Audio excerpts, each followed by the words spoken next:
Pemirsa, Gubernur Bali Wayan Koster memaparkan visi misi Nangun Satkerti Loke Bali di hadapan peserta rapat paripurna istimewa DPRD Bali. Pemaparan tersebut dilaksanakan yakni setelah dilakukan upacara serah terima jabatan Gubernur dan Wakil Gubernur Bali, Ketua TP PKK Provinsi Bali, dan Ketua Dekranasda Provinsi Bali. Diketahui, Gubernur Bali Wayan Koster dan Wakil Gubernur Bali Co Aceh telah dilantik oleh Presiden Republik Indonesia di Istana Negara pada tanggal 5 September 2018. Sebagai rangkaian pelantikan Gubernur dan Wakil Gubernur Bali, maka acara serah terima jabatan Gubernur dan Wakil Gubernur Bali dilanjutkan dengan rapat paripurna istimewa pidato sambutan Gubernur Bali masa jabatan 2018-2023.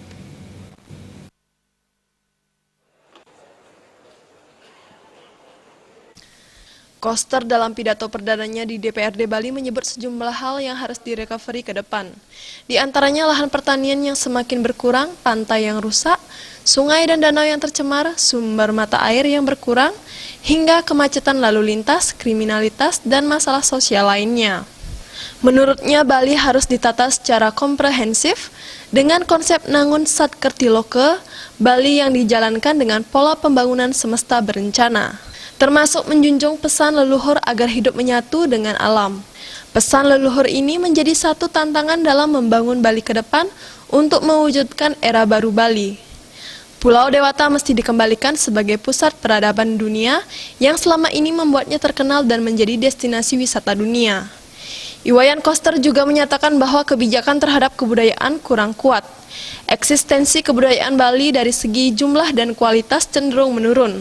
Oleh karena itu, ke depan kondisi Bali harus ditata secara komprehensif. Hal tersebut dapat dilakukan dengan Nangun Satkerti Loke Bali dan dijalankan melalui pola pembangunan semesta berencana.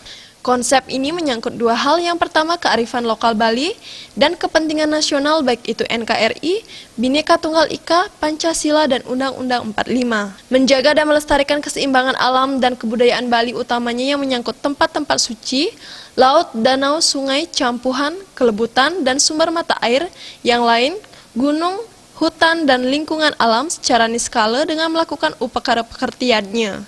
Kemudian secara skala upaya melestarikan dan menjaga budaya Bali dilaksanakan dengan regulasi, kebijakan, dan program untuk konservasi alam, perlindungan tempat suci. Wayan Koster menegaskan dalam Nangun Satkerti Loke Bali inilah rencana reklamasi kawasan Teluk Benua tidak dapat dilaksanakan. Pihaknya akan segera mengembangkan dalam surat keputusan gubernur bahwa rencana reklamasi tidak dapat dilaksanakan. Wayan Koster menyampaikan rasa syukurnya dan sudah mendapat kepercayaan dari masyarakat Bali untuk memimpin Bali 5 tahun ke depan.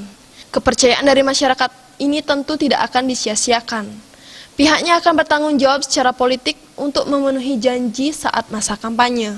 Pihaknya juga berharap kepada masyarakat Bali agar memberikan dukungan untuk bersama-sama membangun Nangun Satkerti Loke sesuai dengan jabaran program yang dituangkan dalam rencana pembangunan jangka menengah daerah dan juga program tahunan dalam bentuk anggaran pendapatan dan belanja daerah. Tentu saya bersyukur karena mendapat kepercayaan dari masyarakat Bali, bertanggung jawab secara politik untuk memenuhi harapan masyarakat seperti yang saya janjikan pada saat masa kampanye.